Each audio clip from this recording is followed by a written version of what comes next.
Hey there, Brandon Harvey here. Before we get started, I wanted to give a shout out to the sponsor of this week's episode, Nuuly. Nuuly started when 5 friends identified a pair of significant problems that together, as is often the case with problems, also represent a significant opportunity. First, not enough high-quality consumer goods are made from recycled materials. And second, too often consumers are forced to choose between style and sustainability. They searched the globe to find 100% recycled materials that could be used to create beautiful home goods. Their blankets conserve water, their cutting boards help save forests, and their glasses and serving trays keep tons of waste from landfills. Nuuly proves that style and sustainability are not mutually exclusive. Earth Day is coming up next week, and to celebrate, for the month of April, they are offering free shipping to Sounds Good's listeners when you use the promo code GOODNEWS at checkout. Use promo code GOODNEWS at Nuuly.com, spelled Newly.com, and get free shipping for the month of April and help support Sounds Good. Nuuly, beautiful goods responsibly. All right, now here's the show. A conviction of mine has always been that for all of us, at some point, we come to a breaking point in our lives. And this is a moment where things completely shift for us. Often, that's a tragedy. For some, it's a medical diagnosis. For others, it's the death of a loved one, the loss of a job, or a broken relationship. And for Scott Hamilton, my guest on the podcast today, it was losing his mom to cancer. What he did not know was that this breaking point would be his wake-up call. The most recognized male figure skating star in the world, Scott Hamilton, has won 70 titles, awards, and honors, including an Olympic gold medal, an Emmy Award nomination, and induction into the United States Olympic Hall of Fame. After losing his mother to cancer, then becoming a cancer survivor himself, Scott turned activist in his retirement and has been involved in charitable work and has authored 3 books. His most recent book, Finish First, is a wake-up call for business leaders, entrepreneurs, spouses, parents, and even students to stop settling for mediocre, revitalize their intrinsic will to achieve excellence, and go for the win. Honestly, there is so much to say about Scott's resume. Too much, really. But thankfully, a lot of you already know how incredible this man is. And I've looked up to him for years because of his work off the ice in cancer research. And am so honored that he came to be on the show today to share parts of his story that you may have never heard before. I am Brandon Harvey, and this is Sounds Good, the weekly podcast where we have conversations with inspiring people who are rejecting cynicism and using their lives to make an impact. And as a quick note, before every single episode, when I sit down in the studio with our guests, I give a little bit of context to the show and how the show operates. And, it just helps the guests know where we're heading. And while I was doing that on this episode, Scott just jumped straight into the conversation with some brilliant thoughts. And so I just thought that I'd leave that in there. And we're just leaving the beginning unedited. So hope you enjoy that. Without any further ado, let's jump straight into the show.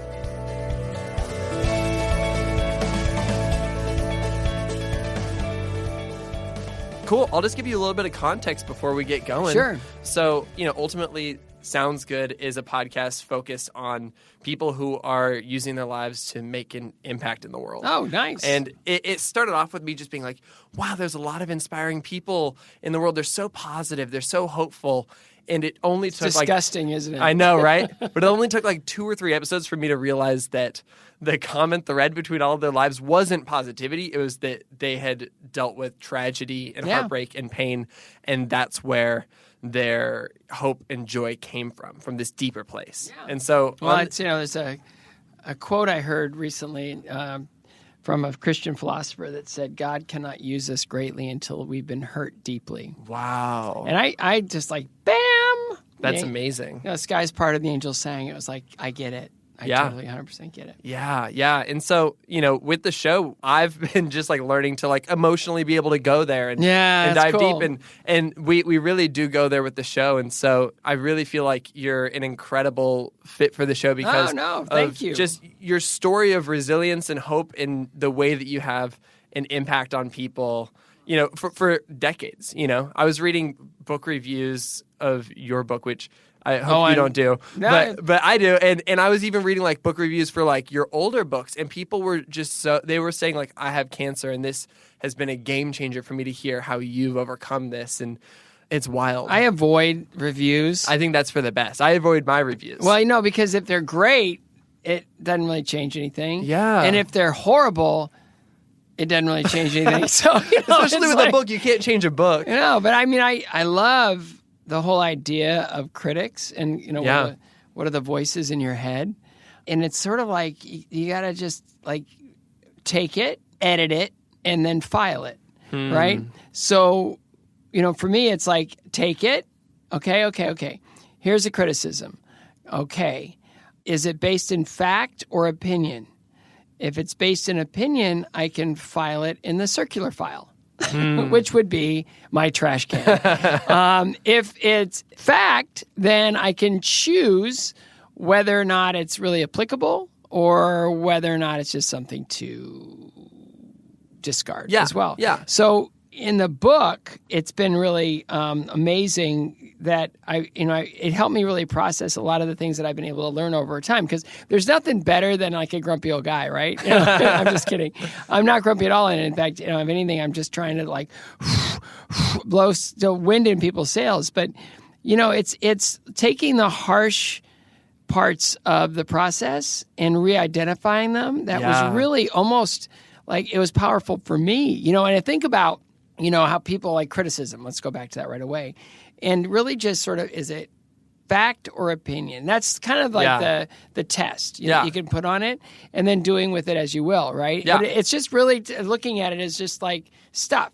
Either it's good or it's bad, or it's something to invest in or it's something to discard. But it's just, you have the power over it now, where a lot of people feel like they're powerless against criticism. Totally. And then it's, and the same thing with failure, and failure is like, I've kind of broken it down to, if we can look at failure as information, holy cow, just information, data. So like data. The worst thing that ever happens in your life, this gigantic failure, whether it be in your personal life or in business or in school or in your social group, whatever that is, it's information. If we can just dumb it down to information, then it's not debilitating as we move forward. We move forward in a way that we learned, we're processed, and now it's so far in the rearview mirror that it almost doesn't exist anymore. It's done its job, and now we can move forward. If we can get to that place with failure, oh my goodness, and it changes the world for all of us. Yeah, and you just have to be willing enough to listen and to pay attention and treat it as data and not ignore it. Otherwise, you'll make the same mistake again. But if you can process that, you will never make that same mistake again. That's data to learn from. Or at least you grow a little bit from it, And so if you grow from something, you're growing past it, you're growing beyond it, you're growing above it, you're growing in many different ways. So looking back on, how do we build this message of Finish First to a broad audience? It just comes down to, what are the different components of being successful, and how important is competition in all that? And there's you can compete against a standard, you can compete against someone else, you can compete with yourself. There's lots of forms of competition, but to try as a culture or a society to sort of chip away and ebb away and eliminate competition because we're good. We're fine. We're good. No, we're going to be fed. We have a roof over our head. Some do, some don't. But it's like, we're okay. No, we honestly, okay is okay. What if we were great? What if it were where we all aspired to take our opportunities and leverage everything around us to make it beyond like anything we thought possible. And, and again, the world is debilitating. It really is. It can suck the life out of you. It's just seeing, just all the stuff that happens. But if we can inject, kind of what this podcast is all about, if we can inject some positivity and some re-identification and ways forward to allow somebody to really go, oh, wow. I mean, I was always, that crushed me. And I haven't been able to move past it. It's like, well, that was something that happened, but you're past that now. Yeah. It's like when I was trying to estimate, we were talking, Allie Fallon, the writer, and I were talking, and we go, okay, so if I fell so many X amount of times per session over this amount of time, blah, blah, blah. And honestly, in the beginning, you fall a lot more than you do at the end, but in the average, I estimated that I fell 41,600 times. Wow. No, but the cool thing is, that seems like a lot. I got up 41,600 times. Yeah. So you get up enough. You get up from failure, you get up from, whatever it is, you get up enough and it builds this muscle in your psyche where you can just sort of now you get up. You just get up, naturally get up. Like diagnosed with cancer. Holy cow, the fear is unbelievable. It's extraordinary. You're shrouded in this awful, just looking forward at all these things that enter in your mind that this is what cancer is. And then you kind of break it down and go, okay, it's a process. I get to participate in this process and I get to define what this process looks like. And then it changes everything, right? So it's, with all the experiences that I've had, I felt uniquely qualified to kind of share this message. Good. Yeah. Wow. First of all, I've been going through a bunch of your old videos, of your old performances from before I was born. And you had a lot more hair back then. Hair's overrated. If I could do with my hair what you do with yours, that's kind of cool. Well, it's really awesome. I'm saying that because my hair is going the direction of your hair. Well, right now it's a photo negative, right? Where I got it, you don't. Exactly. Where you got it, I don't. Together we form one full head of a human. It's a party. I look back on those days and it's like, okay. Yeah, we all have our high school yearbook photos. And for me, a lot of those are, it's kind of I guess I must have known I was going to lose it because I kept it as long as I possibly could. That hockey hair. You got to enjoy it. A little short on the sides, party in the back. Let's keep it going. And I just always thought that was the way it was. I mean, it was the 80s, and it was everybody had shoulder pads and, all these crazy clothes. And I wasn't the only one. Yeah, no, I wasn't the only one wearing spandex back then, so it was fun. But it's just we continue to evolve and we become hopefully the people that we're supposed to be, over time. Yeah. Oh, man, I want to bring it back even further, back to the beginning. You grew up in Ohio. Yeah. Tell me about your family and life in Ohio. Well, I was adopted at 6 weeks. Okay, and I always joke that I remember like it was yesterday. It's a big thing being adopted, because obviously I was unintended or in a situation where whoever created me. I kind of know a little bit more than I should, and that just came out of an odd set of circumstances. But, it just comes down to the fact that I was given a chance. And so I was adopted by 2 school teachers. My mother at the time was a second grade school teacher. My dad was a big old PhD professor of biology at Bowling Green State University. And they brought me back to Bowling Green, and life was great. And then when you're adopted, you don't really know what your growth patterns are. You don't really know kind of where things stand. You don't really know, what to expect, right? Because it's just sort of, we have this being in our house that biologically could be anything. We have no idea because we don't have any information to base this on, right? Yeah. So I didn't grow for a while, and it got to be a concern. So I went in and out of hospitals for about 4 years, and they finally gave up trying to diagnose it. And about that time, I just started skating. And for whatever reason. Why skating? There was a brand new ice skating rink at Bowling Green State University. And it's the one building in the university that is used as much by the citizens of Bowling Green as it is by the college itself. That's great. No, it's a really wonderful public, school partnership. So we had Saturday morning lessons for about 4 hours from 8 to noon, and the kids would come in and they would skate and they would go from class to class and learn and play and grow. And I realized, even though I was really sick, that I found something I could do as well kids and as the best athletes in my grade ultimately. And it just sort of was first taste at self-esteem. Wow. And it leveled that playing field for you as a smaller kid. Yeah. Totally. Wow. 100%. Yeah. Because last one chosen, if chosen. Yeah. And it was, I was weaker, smaller, all those things that, you'd think. But skating kind of gave me a way of, creating an identity and a purpose and, and it was really powerful. And then I started physically getting better. So it's kind of miraculous in that way. Yeah. And then Cause and effect or correlation? It's hard to say because it was never diagnosed. Okay. But in 2004, I was diagnosed with a pituitary brain tumor that I was born with. So in a really cool way, the brain tumor, for whatever reason, it stopped doing its mischief. It didn't start doing its mischief again until I stopped skating.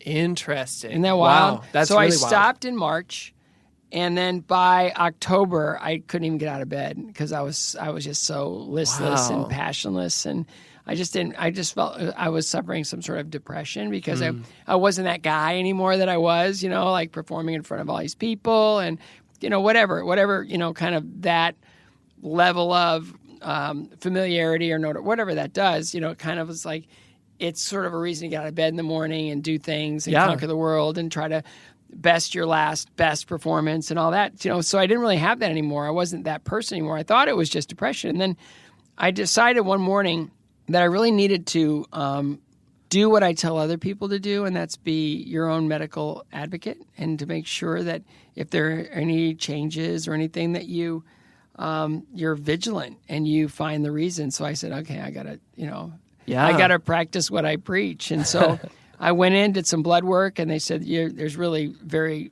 trace amounts of testosterone.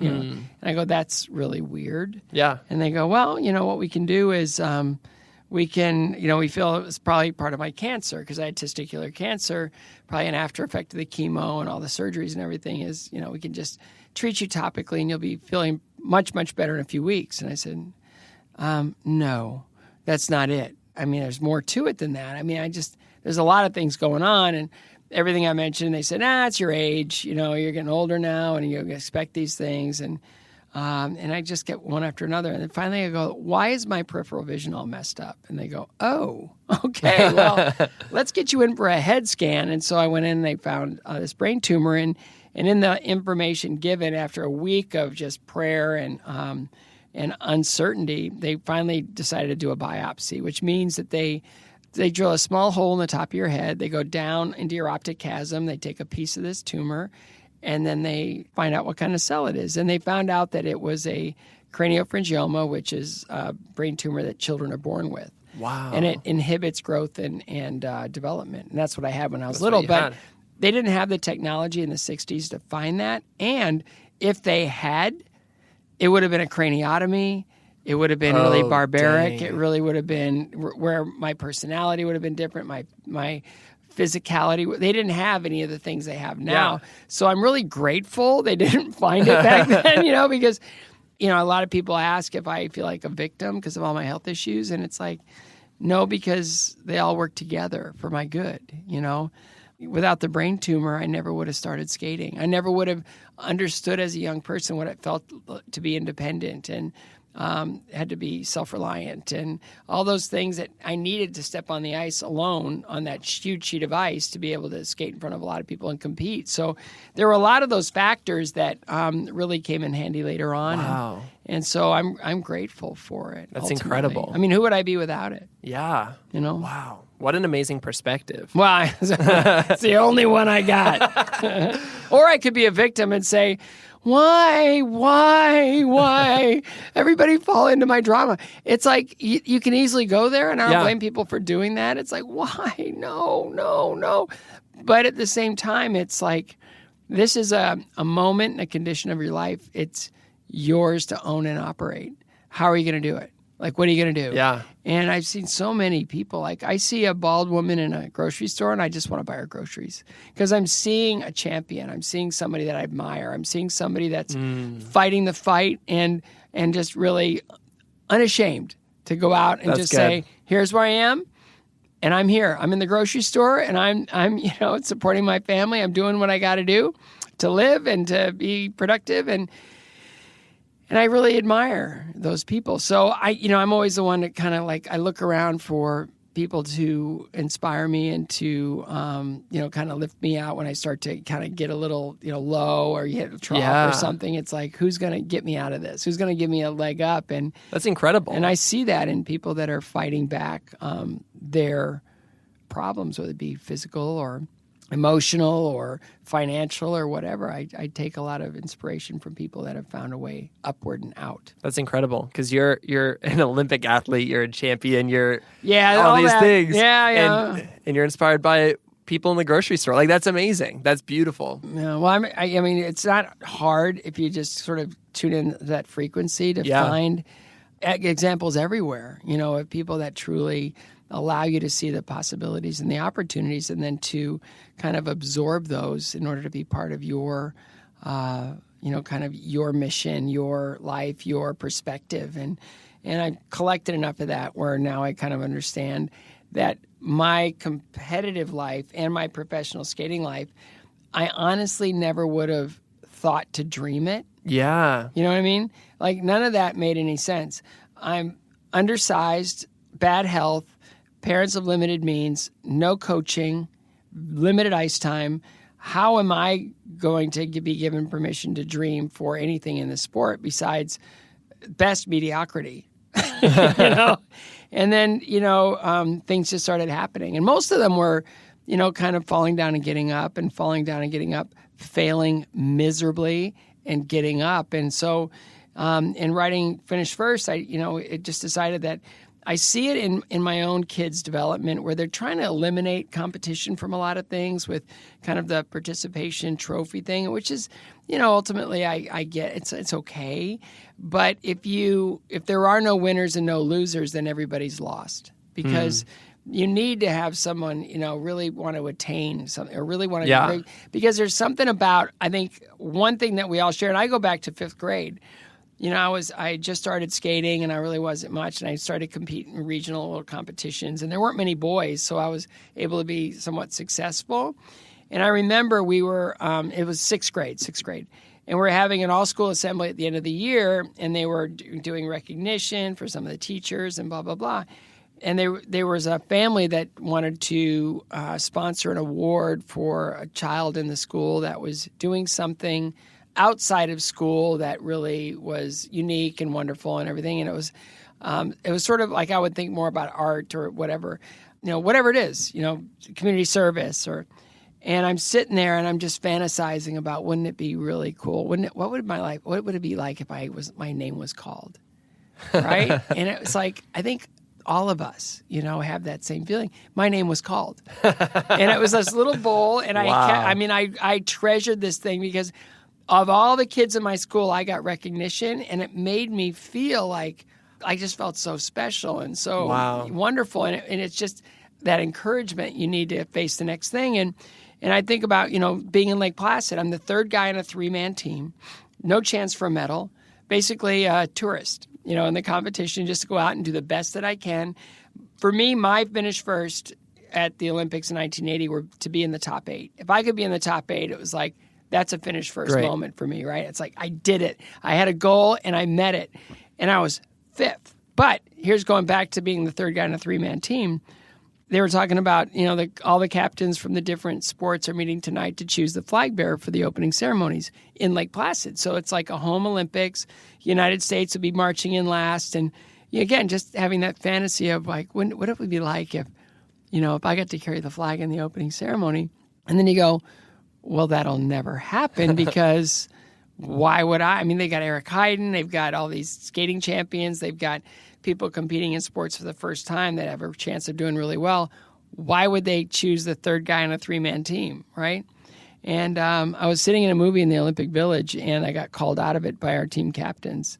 And they said, you really done it this time. And it's like, I felt like I'm getting thrown out of the Olympics. And I go, I didn't do anything. Whatever you heard, I didn't do any of it. I've been a model citizen. I've been on time. I've skated well every practice. And I've been perfect here. Why am I getting called out? And he goes, well, you've really done it. And I go, tell me what I've done. And they go, you've been elected to carry the flag in the opening ceremony. And it's like, why? Why? Yeah. And it's like that. It's like, why? And it was all about the struggle. I lost my mom. I had childhood illness. I had a falling out with one of the best coaches in the world, just lost interest in me. And it was all these kind of failures that I was able to rise above to even beyond the team, where in the selling of different athletes, like they had a man and a woman from each sport nominated, and then they had to talk about why. And the team pretty much decided that it wasn't about success in Lake Placid, it was about the struggle. Wow. And they felt like I represented that. So there's a whole story about how when I went in for the parade uniform fitting, it's like they asked what size shoes you wear, and I go 6, and they go 7.5, okay?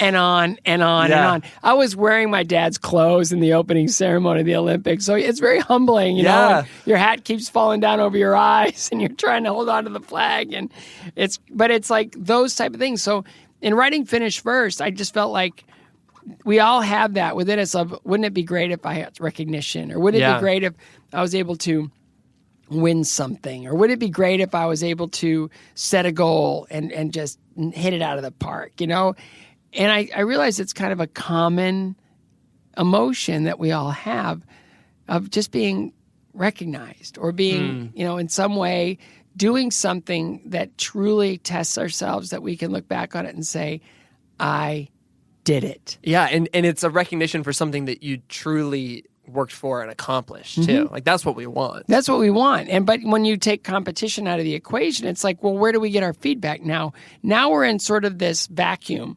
It's like, I tell a story about my son. He just took up hockey, and he's going to be a Nashville Predator. That's it. I mean, there's decision made. Decision made. He goes, I want to go from 0 to now being on the Pred Select All-Star team, where I travel around the region. Then I want to be a junior Pred, where now I'm traveling all over the country playing hockey at a high level. And I go, okay, well, we got some work to do. So he's in the youth league, and the first 2 games last year he played, they got killed. I mean, they got destroyed. They don't really have the scoreboard where it's half ice games, so it's really just going on chasing the puck around. But they lost like 6 or 7 to 2. Because you're keeping track on the sidelines. All the parents are, right? We all do that. And he got in the car, and he was just mad. He was just like, I don't like this. I don't like losing. And as a parent, your heart kind of aches a little bit. And I go, well, tell me about it. And he goes, I don't like it. They killed us. They were awful. And I go, well, can we just break it down? And he goes, sure. And I go, what did you learn today? And he goes, well, I learned I got to skate a little bit faster, and I really want to work on my stick handling to be able to move the puck around. And man, I want to get my shot up in that corner of the net where the goalie can't touch it. And I could just see him dreaming about all the things that he wanted to be able to do. And I go, wow, that's really impressive, buddy. It's that feedback again. Yeah, and I go, what would you have learned if you won? And he just looked at me like, is that a trick question? And I go, no, what would you have learned if you won? And he goes, nothing? And I go, precisely. I go, this is great. I go, you get to get feedback. You get to know where you need to strengthen yourself. And I always tell my kids, I got this kind of mantra. I learned it in skating because Dick Button would always be talking about my performances, and he'd always criticize something. And my goal was to shut him up, right? If I could make it so Dick didn't have anything to say, then that was to me my finish first with him, right? So a finish first moment with Dick Button was trying to figure out how to not give him anything to criticize. And I realized in that process that the greatest strength is a lack of weakness. And all of us have parts of us that we're not good at.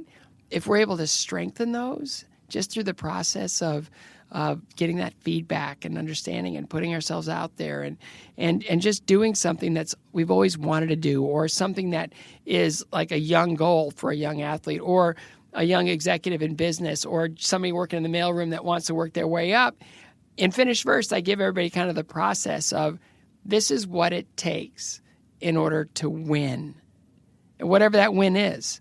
And finish first sounds like, the gold medal is the only thing that matters.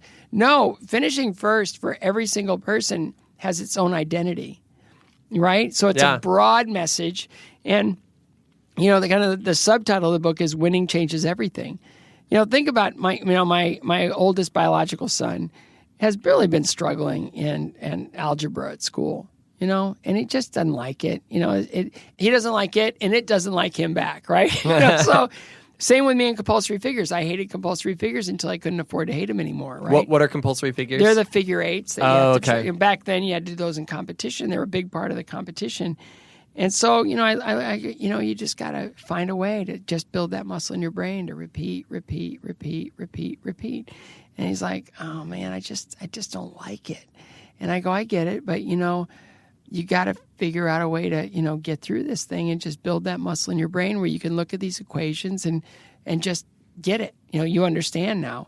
And so, he just put his head down and he got to work. And for him, a finish first thing was to kind of find a way to get his grade up, right? If he's at a C, which is in our family, it's like, we want you guys to work hard and get, get A's. B's the worst.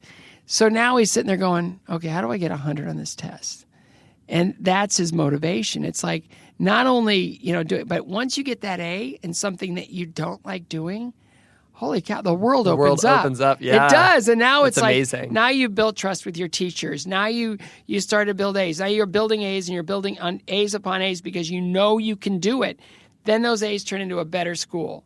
Yeah. Better school means better work. Better work means better opportunities for your family. And it just changes the trajectory of everything. So how do we present this case of finishing first? Yeah. And it's the process I learned. I went from losing everything to winning everything. And here's how. So I tried to write the book in kind of like the story brand style, the Don Miller story brand style of, I am your host. It's not about me. It's about you. Pick up this book and see, how it resonates and how it inspires. And it's convicting. Yeah. I'm like, I did the audiobook. So I got you like talking right into my ears. Like, oh my gosh, Scott's telling me I got to like get to the office, right? Like, it's true. It's great. And it's so wild because it's little changes that build up over time. Yeah. To that, the person that wasn't able to succeed anymore, that person no longer exists because now you're living your life differently. You look at goals differently. You look at the process of being more successful differently. And I tell everybody, listen, I just say, look, if you had to write down a recipe for success, the biggest single ingredient is failure. It's true. Yeah. Right? It's like if you had a pie chart, there'd be this gigantic red thing, which is failure, and then everything else would be listed beyond that. And so much of that is, is it a personal failure? Did I fail myself? Did I fail my coach? Did I fail my employer? Did I fail my parents? How do I identify that? And then you go through the whole process is, was I told I was a failure or was I actually a failure? And then there's all the get up things. It's like, okay, that's in the past. You've learned from it. We don't have to do that again. I'm giving you permission not to make those same mistakes. And it has so many applications, whether it be with just trying to get a better job or better grades or get to something you've always put off or it's addiction, whatever it is. I mean, I think it has these really broad applications that I hope everybody is able to, really just dive in and accept it. I think so too. No, thanks. And a lot of what we've been talking about the last few minutes is this idea of kind of work ethic and the small decisions and changes you have to make to succeed and to finish first. And work ethic scares me, by the way. Work ethic? That, I'm commitment phobic a little bit. I mean, I am happily married with 4 kids, but the whole idea of like work, ew, so I try to replace words that are kind of ugly, like hard work and determination. It's like, it's honestly commitment and repetition. There we go. No, and that's less scary. It's way less scary, but it's also more fun. Yeah. Like if you do something you like to do and you do it all the time, you're going to get better. But so here's what I'm curious about. Growing up, because everybody's got this transition that happens. Oh, yeah. At what point did you flip that switch where you went from being, somebody who, sleeps in or stays out late or whatever it is in the world of skating and decide I'm going to be committed and I'm going to be consistent? My parents sacrificed everything. They were, limited means. Teachers. My mom went back to school to get her master's so she'd become an associate professor with better, benefits and a better salary so she could help pay for my skating. She never bought clothes for herself. Wow. She lived in the same thing. She had a really bad self-esteem, and she was the center of my universe. I saw the sacrifices she made. In 1977, let's go all the way back to 77. It was my first year on senior level. I was never supposed to make the senior level because my parents almost went bankrupt when I was a junior. Oh, wow. But a sponsor came in and decided to sponsor me. So that year, 77 was the first year that I was sponsored. And I went out for the national championships, first year senior. I was 5th in the figures, which I was terrible at figures, good in freestyle, right? Went out for my freestyle program, untrained, undisciplined, ill-prepared, and I fell like 2 or 3 times. And I ended up coming in 9th overall. Okay? Here's the catalyst. That was the last time my mother ever saw me skate. She died of cancer 3 months later, and she was the center of my universe. So now here's this real wake-up call. Am I going to stay this person? Am I going to go out and just party with my friends, show up late, not feel good, not really train that hard? Am I going to show up, the minute before I'm supposed to be on the ice and just sort of phone it in and talk to and not get anything really accomplished that day? Is that the person I'm going to be?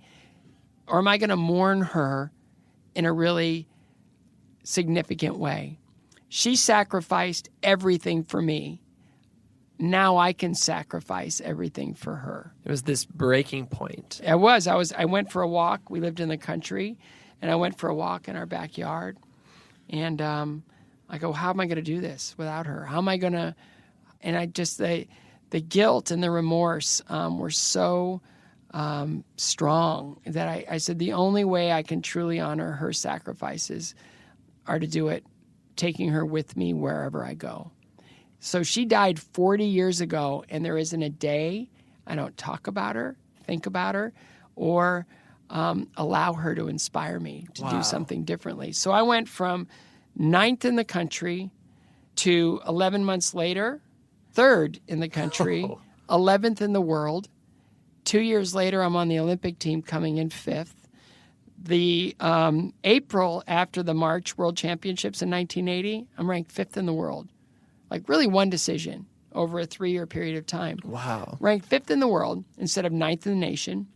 And I'm sitting there, I'm doing the math. Okay, I'm 5th in the world.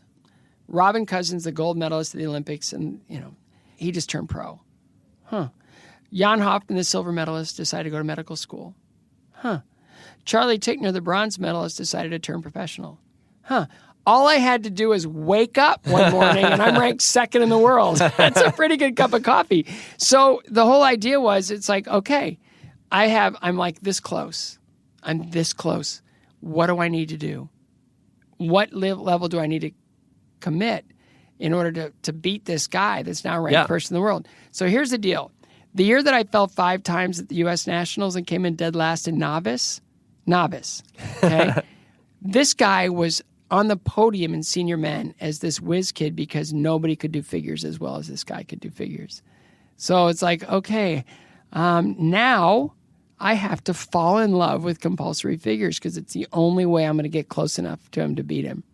And I did. I just put my nose down and just said, bam, let's get to work, And by the time I got to nationals, I was able to get really close to him. And then I was able to, because I had a couple jumps in my arsenal that he didn't have like 100%, I was able to get past him in the freestyle. That's amazing. And it happened at the U.S. Nationals and at the World Championships the next year. That's I was incredible. able to win Worlds, and then that was a whole nother, like... And was that at the point when you did that a few years in a row, too? Well, from October of 1980, I competed in international competition called Skate Canada. And from October of 1980 until March of 1984, I never lost a competition. Wow. And it all comes with that decision that I don't really need to come in last anymore. I just don't need to do that. There's a way out, and I'm in charge. So in finish first, I'm the guide. I basically say, here's who I was, kind of basically, and here's who I wanted to be. And it was just through this series of reshuffling the deck and reorganizing my life. It's like talking about the guy that wants to be a session drummer in Nashville. So he rents a storage unit, and all he does every day is play drums for 4 hours after work. It's so good. You want to go out tonight? Nope. I'm playing drums, and I have work tomorrow, and then I'm playing drums. On the weekend, I'll meet you guys if I'm not playing somewhere. But it's that commitment. It's like the guy that used to be a skater and decided like his future was in academics, right, and work. And so I'd call him up and I'd say, I was training for the 80 Olympics, and I go, you want to, hit a movie or something this weekend? He goes, I'm studying for a competition. He would find the smartest kid in that class, and he would compete with them to try to win every test. And that translated in, how do I win every interview to get into grad school that I want to get into? How do I win there to be able to get to the London School of Economics? How do I win there in order to get the best job I can in the financial district? And it's like his life has been just this spike trajectory of made a decision, made a few adjustments to the way he lives his life, and now he's able to live any way he wants to live. He wrote me, because I mentioned him in the book, and he wrote me, he goes, okay, I've read it twice, I've underlined everything, not because you gave me a shout out. I'm giving this to my kids. No, I'm giving a copy to my kids with my highlighted stuff. That's hilarious. And, he goes, this is an important message, especially now where we are as a country. Tell me more about that. Well, in terms of like where our country's at. Well, I do, think that there's a whole generation of people that are somewhat paralyzed. They're social media. I don't want to be, called out on social media. I don't want to be criticized. They've gone through the whole participation trophy thing. Their parents wanted to shield them from harm and everything else. But, going back to another science experiment, Biosphere 2, oh my goodness. They built this kind of like dome where they were, trying to grow an environment like inside a controlled space, right? And they realized that trees would grow to maturity really quickly, and then they tip over. And they were trying to figure out, why is this happening? Because they're doing great, they're healthy, and then bam, they just fall over. And it's because there's no wind. So without resistance, without building something, stress wood and a root system, we have a generation of people that are just struggling because they don't know what their identity is. They don't know what a good identity is. They don't know really how to actively be competitive and get out there and try to go through that whole process of kind of winning their place, winning their their dreams, winning their goals, winning, because they've never really had to do that before. And there's a whole different shift of focus now on what's important. Well, what's important is how many followers I have and how many likes I had this week. Okay, it's a broad stroke. Okay, I don't mean to, but I'm just saying I've met so many that when they get into the workplace, they go, I got criticism today, I'm going to quit. And it's like, really? Why would you do that? You like your job. I do, but I can't handle this kind of criticism. It's like, why don't you use it? Use it. It was awful. I go, I know it's awful. I go, there's so many aspects of life that's messy and weird and awful. Yeah. Let's just use this. Yeah. Right? And that's something that we're all about here, with Sounds Good is this idea of, diving into these things that are messy and complicated and difficult. Yeah, I think millennials have some room to grow in that regard. From your perspective as somebody, who's, decades ahead of me, what are you excited about with millennials? Like, what are you excited about with my generation and, the unique strengths that... There's so much energy, so much intelligence, so much compassion, so much life force. My goodness, I see these young people, and I see the protests, and I see the passion, and I see, just this strength of character for what's happening in our world. If that could be funneled back into strengthening themselves with a focus and a clarity of mission and moving forward, there's nothing they can't accomplish. Nothing anyone can't accomplish, right? That's exciting. So it is exciting because it just starts with a level of commitment. Yeah. I'm sitting here talking to you. You're obviously incredibly intelligent. You've got these eyes and this focus that's kind of like, holy cow, he's looking right through me. But that's it. I mean, all those are... you set up a spreadsheet, and what are your credits and what are your debits? Yeah. What are your strengths and what are your weaknesses? And the idea is to start to cross off your weaknesses. Yeah. This will help me back. Okay. I got to strengthen that. this maybe is something that I'm not good enough at yet to be able to get to where I want to be. What are the rules of the game, right? What are the rules of the game I'm playing now? How do I become more successful in the game? Cluster wins. Yeah. Get a couple wins under my belt and then start winning. Because I compare in the book, it's like winning isn't just this end-all, be-all destination. Winning is like every day, right? Yeah. A win is this interview for me and for you. It's a Totally. win. Yeah. It's a win. So you build a foundation on all these wins, and a win is showing up on time. A win is just being prepared. A win is just trying to learn something you didn't know yesterday. A win is getting yourself just even a centimeter closer to your goal than you were before. All those are wins because each of those wins build a foundation to that kind of goal. And once you reach that goal, there's 8 more that present themselves. And it's That's like, amazing. Holy cow. Now what am I? It's like, pick and choose. Okay, now there's opportunity. Yeah. And every single time, like, I won the Olympics. I mean, it's still surreal to this day. I can say that. But honestly, my Olympic gold medal lived in a brown paper bag in my underwear drawer for 6 years because I didn't want to look at it. 8 years, actually, 8 years. And it was all about, I don't want this to hold me back. I want to keep looking forward. So I joined the Ice Capades, which was the only opportunity I had to make money. He told me it's a good thing I won the Olympic gold medal because I was too short to be in the chorus line. I told him I was going to be the best employee he ever had.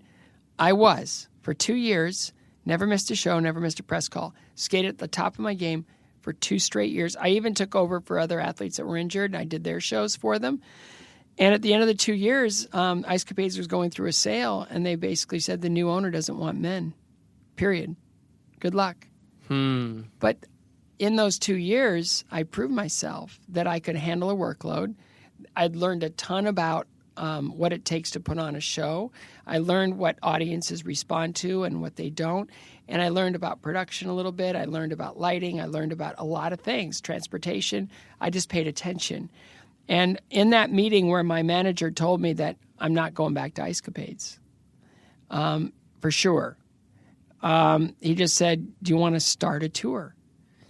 That never would have happened to me year one because I didn't prove myself. Yeah. And I go, let me check my calendar.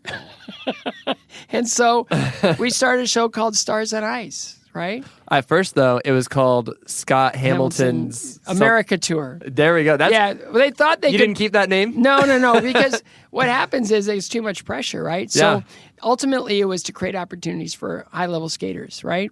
And so if my name was on it in perpetuity, then it had no future. Yes. Right? So they knew that if they could build a brand and build this center of excellence in a skating show that audiences would come, and even when I retired, audiences would still come. I hosted the NBCSN television special of Stars on Ice last Saturday night, right? Yeah. In fact, I saw friends of the show, Maya and Alex Shibutani there. Yeah. So it's all the Olympic team.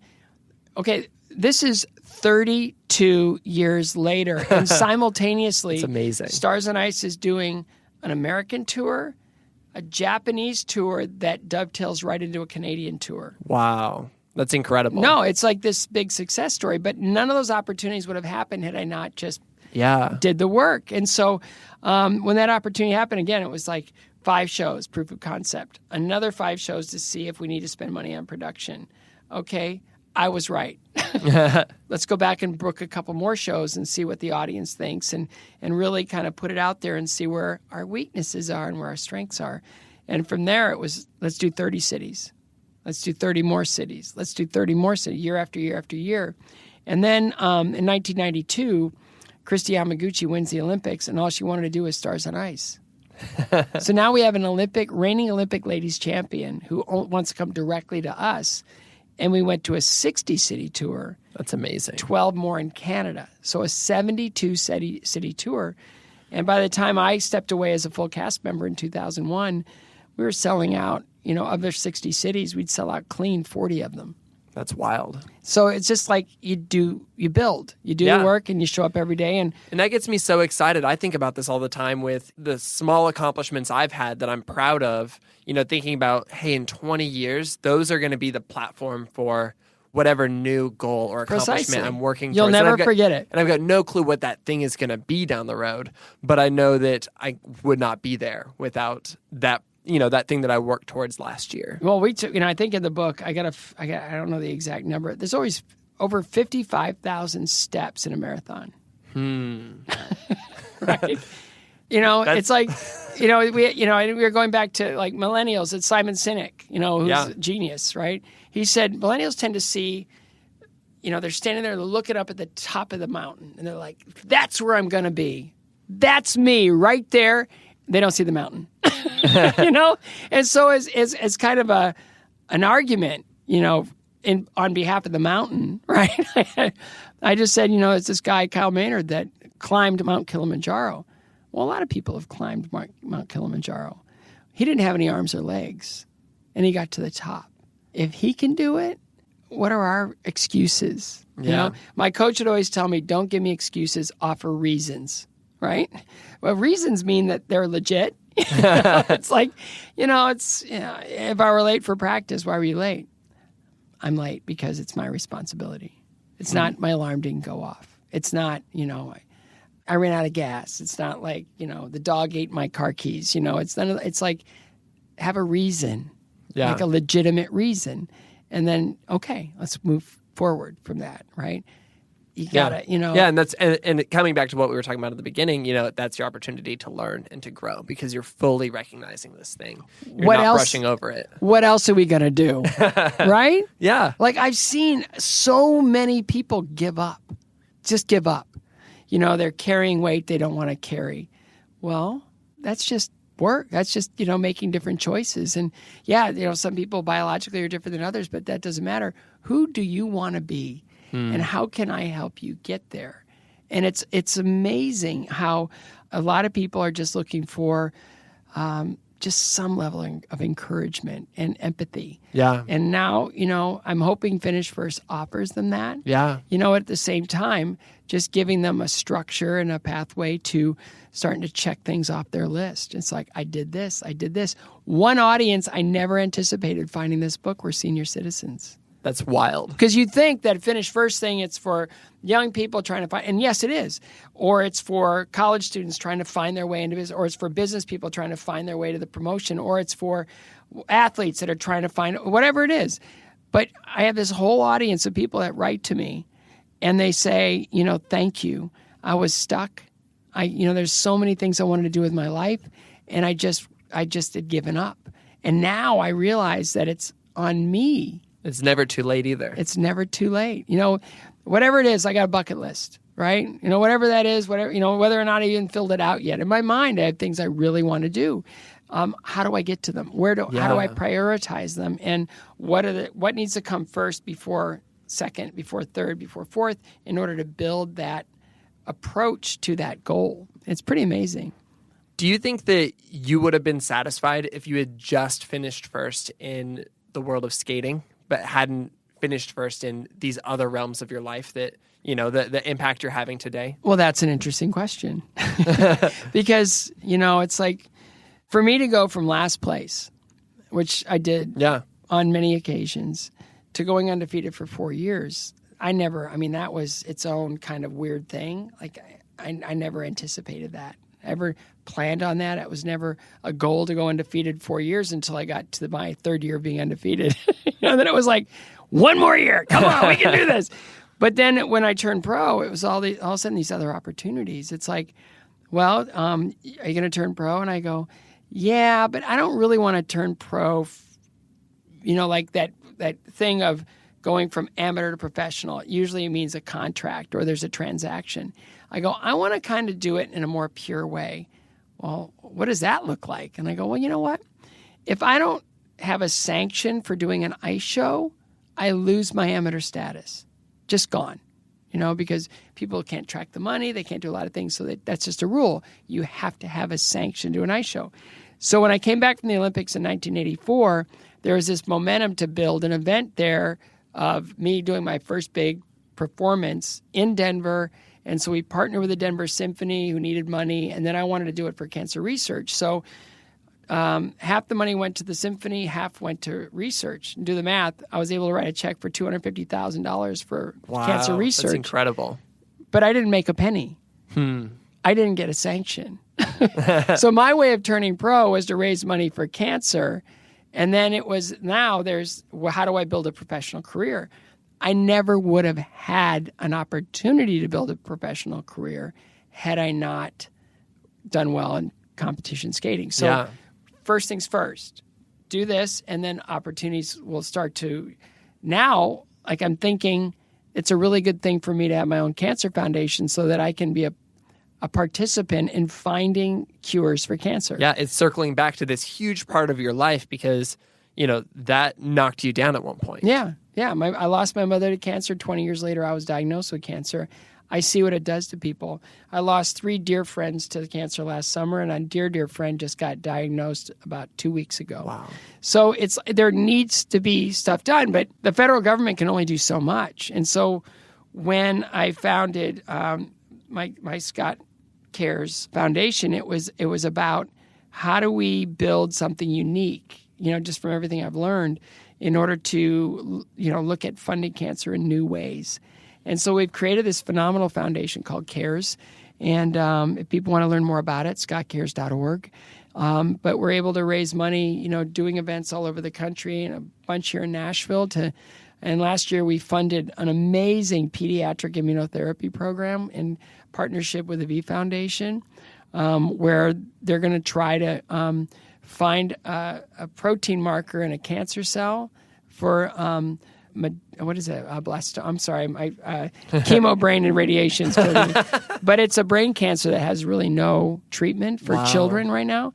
But if we can create a pathway for our T cells to recognize a cancer cell uniquely, then our immune systems can kill the cancer. And there's no chemo, there's no radiation. It's just teaching our bodies how to do the job. And this proposal was so exciting. And it was not only just, coming up with a T cell, training our T cells to, kill the cancer. It was also ways of unmasking the cancer cell by introducing a protein in that immunotherapy that allowed for that cell to kind of show itself, So, we invested in that. We want to invest in a lot more. We're making friends every day. But it's amazing. That never would have happened had other things had happened first. So it's like, my wife, she's very sacrificial. Kids. Really want to make sure the kids have everything they need. It's all about the kids. She, all her day is around what the kids need and everything.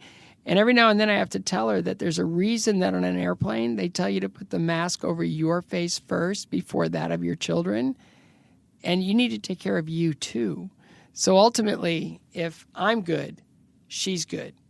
If she's good, and if I'm good, the kids are great. So we've got to build ourselves up in order to be able to be strong for those that need us the most. That's good. That's really good. I'm loving this conversation. This is so much fun. I kind of want to wrap up by asking 2 things. One, you have largely moved on from, actually competing and trying to finish first on the ice. Yeah. That's not necessarily a part of your day-to-day life. Kind of. Well, what I was going to say is, what does finishing first look like for you today? We've got the foundation, we've got the book, but what are the things that, are maybe the less glamorous things that you're choosing to focus on finishing first on? Well, it's why am I here? Okay. I'm here because a couple doctors in Indiana came up with a proven chemotherapy treatment for my form of cancer. Okay, so I'm here because of that. So who's to say I shouldn't try to, come full circle, pay it forward by trying to get the funds in the right hands of doctors to come up with the next therapy for the next person that wants to have a family or stay with their family or, not have to break a young kid's heart because they're no longer with us, So that drives me. I'm here because of skating, right? So skating, I don't actively perform anymore, but I produce shows that raise money for cancer. I put on skate-a-thons that raise money for cancer. And I now have a skating academy here in Nashville that we built a learn to skate like no other, right? So it's a basic skills program that brings people into skating. It's spectacularly successful. over 1,000 kids last year, maybe 1,200 kids this year. We had 53-year-olds on the ice. That's like cats in a bathtub, right? But what's exciting was we created an environment and a way of building this academy where we're able to introduce people to skating in a joyful way, which builds community, which builds more skaters. For the Predators, it builds more fans, more people that occupy the rinks, which make them more successful. But for me, it's like building a foundation. It's that foundation, right?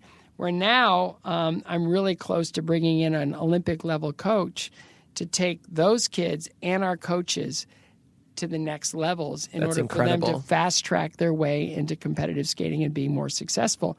First things first, let's handle the base. Second thing second, bring in the coach that can allow us to create a new atmosphere and a new kind of business model to be able to really develop talent. And that's on the business side. I'm going to continue to write. There's a lot more in here. I've got a lot to share, but I do all of that as the leader of my family, right? So I have to give my wife what she needs in order to be successful. I have to give my children what they need in order to be successful, and so I work. I speak around the country, and I love it. For me, it's like putting on a show. But I have a lot to share, so I enjoy sharing that. And different companies bring me in for different messages. And the Finish First message is kind of right now the one I'm most excited about because it's one that I think everybody really needs and wants to hear. Because a lot of people are paralyzed. There's just nobody telling them, you can do this. You absolutely 100% can do this. But here are the steps, here are the mentalities, and here's everything else. And with my kids, it's the same way. I talk about my 14-year-old, my two 14-year-olds and my 16-year-old. It's like communication's really important. At that age, there's a lot of stuff going on. I go, how you communicate and how you show up creates opportunity, creates trust, creates success, creates a lot of things. So you need to worry about that. What's the greatest success? A lack of weakness. Let's work on that. So, I'm not this, taskmaster dad. I'm the hugger, lover, cuddler, guy. But at the same time, I've been, God has given me these children. These are a gift. I mean, I had testicular cancer and a pituitary tumor, and I have 2 birth children and 2 adopted children. And again, even with my adopted kids, I saw where they were in Haiti. I mean, their trajectory was awful. I had the means and I had the ability to change their lives and change the lives of my family as well, to increase the size and decrease the love and the craziness and the chaos that comes with having multiple children. But for me, it's about being productive, being busy, looking forward, being optimistic, and not allowing, a lot of the naysayers and the enormity of the job to really suck the wind out of my sails. Final question. Yeah. I feel like, there's a small chance that somebody listening to this episode is working hard to become a figure skater and have maybe overcome something difficult, and you just gave them a perfect roadmap for following down your path. But more than likely, most of our listeners are not on an ice rink listening to this. They don't have a pair of skates. And maybe they're even questioning, like I have in my life, what is the thing that I want to choose to focus on? What's the thing that I want to finish first in? Because it feels like there's a lot of things out there and I don't have clarity. Yeah. What's a piece of wisdom to kind of finish this time together? What's a way for people to know what to focus on? Okay. Well, we're all given a list of characteristics, unique skill sets, identities. I was in Korea, and in fact, right now, the venue manager for figure skating, we had a great friendship, and so he came here from Korea to visit me and my family, and he's just this great guy, and he said, "I'm worried about my culture, my country," and he goes, "Why?" He goes, "People don't have hope, none." And I go, "Really?" And I handed him the book, right? So he read it, and he goes, "Will you talk to my staff?" And I said, "I'd love to." So I was talking to his staff, and they were from all over the world, but mostly Korean. And this girl came up to me, and she was this beautiful young girl. She was probably, I'd say 18. And she goes, I don't understand what you mean about purpose. And I go, what's your question? And she goes, I'm not good at anything. Okay? I could hear her say it, but I could hear somebody else telling her that she's not good at anything. Do what I tell you to do because you're not good at anything. What a wonderful way to, totally manipulate somebody, right? Yeah. So I said, well, okay. Let's break it down. What do you like to do? What brings you great pleasure? And she said, I like to read. And I go, you like to read? And I go, that's wonderful. I go, what do you read? What do you read? And she goes, the last 2 books I read were Jane Eyre and Wuthering Heights. And I go, you love the classics. And she goes, I do. And I go, maybe you're an author. And her eyes popped just a little bit. It was like, just for that moment, she allowed a seed to be planted in her brain where it's like, I'd love that. So what do we like to do? What are we drawn to? What are we, I always go back to that dumb cliche that if you love what you do, you'll never work a day in your life, right? And I talk about purpose. It's like, I love football. I'm 5'3", weigh 120 pounds. Okay, that's not going to happen. I love basketball. I'm 5'3". It's like, I'll never dunk a basketball in my life, but Michael Jordan will never do a backflip on ice skates, right? So it's like leveraging our interests, leveraging things that come easy for us, things that we like to do, things that bring us pleasure, and finding out where that fits into our identity.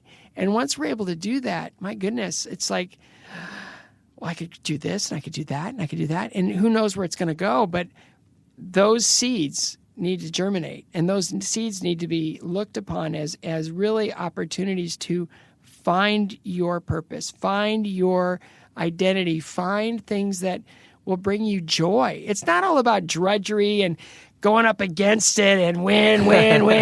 It's about what's your victory. What is, what's holding you back? What's your identity? And it's identifying that and then using simple principles in order to take that to kind of an unpromised promised land. It's like an opportunity. Everything's an opportunity.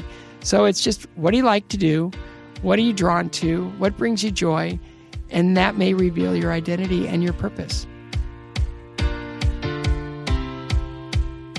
Wow, Scott Hamilton's attitude and perspective on life it's such a huge inspiration to me. One of Scott's most well-known quotes that is recycled beautifully over time is this. He said, "Everything that I've ever been able to accomplish in skating and in life has come out of adversity and perseverance." I'm challenged by this idea that adversity and perseverance can shape you for good. They can give you a value and self-esteem that is priceless. I believe this truth is needed more than ever today. If this conversation hasn't convinced you yet that Scott's perspective on life is powerful, then let me just reiterate how important his new book, Finish First, is. It was a really inspiring read. It really felt like Scott was just like in my ear, motivating me in an encouraging and kind way. And his social media also holds the same authority. Scott is a worthwhile follow online. If you're new to Sounds Good, we would love for you to stick around. And if you connected with this episode with Scott, you would also love my older conversations with 2018 Olympic medalists Maya and Alex Shibutani. Scott actually just posted a photo on his Instagram with them on Stars on Ice. They are Olympic figure skaters and some of the kindest people I've ever met. And then also NFL athlete David Nelson, who has used his platform as an athlete to have an incredible impact on kids in Haiti. You can find both of these episodes and more than 100 other episodes by searching for Sounds Good wherever you listen to podcasts.